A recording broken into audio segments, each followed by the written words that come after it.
Hey, what's going on, everybody? This is Pastor Shay, aka Chaplain G, coming back at you with a word of encouragement for today. So today I want to talk to you about sin.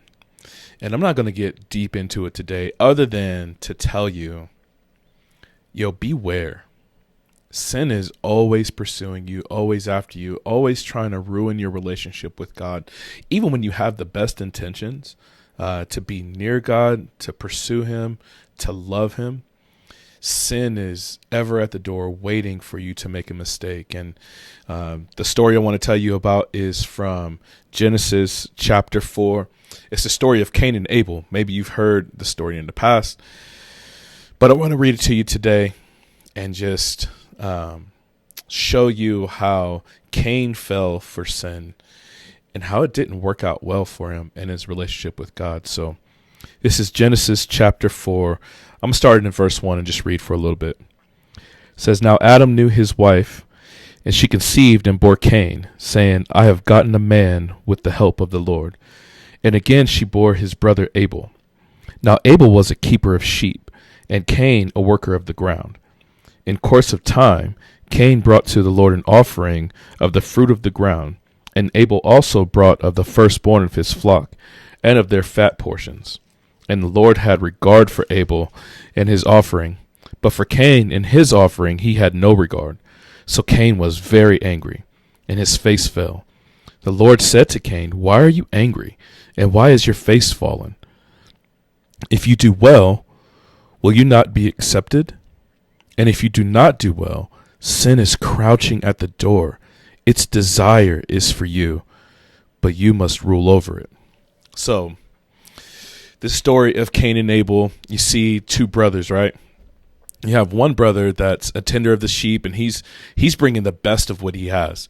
Not only the best, but like the most prized portion. Man, if you ever had a good piece of steak, man, all the marbling, like in a ribeye or something like that, all the marbling makes all the meat like juicy, or maybe you've had a good brisket before, right? And you cut into that joint and it's just like meat butter, right? Abel brought not only the best cut of his flock, but also the most prized portion. Cain, on the other hand, he brought offering, but it wasn't the best of what he had. And so we see this competition almost happening between the brothers, and as opposed to Cain doing what he's supposed to do and just do better, offer his best, he actually gets upset with his brother. And if you know the story, he goes on to murder his brother. But this statement that God makes, he says, if you do well, will you not be accepted? And if you do not do well, sin is crouching at the door. Its desire is for you. Man, this word desire, man, it brings to mind like an insatiable hunger to devour something.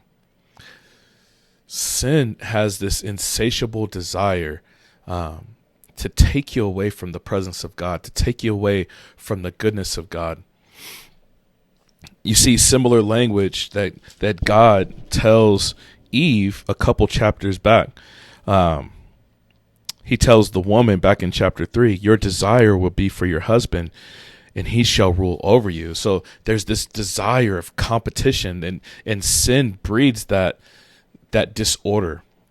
Sin breeds that thing where you just can't get along with the other person. And here God is warning him, man, sin is desiring to have you. It wants to rule over you, but you have to rule over it.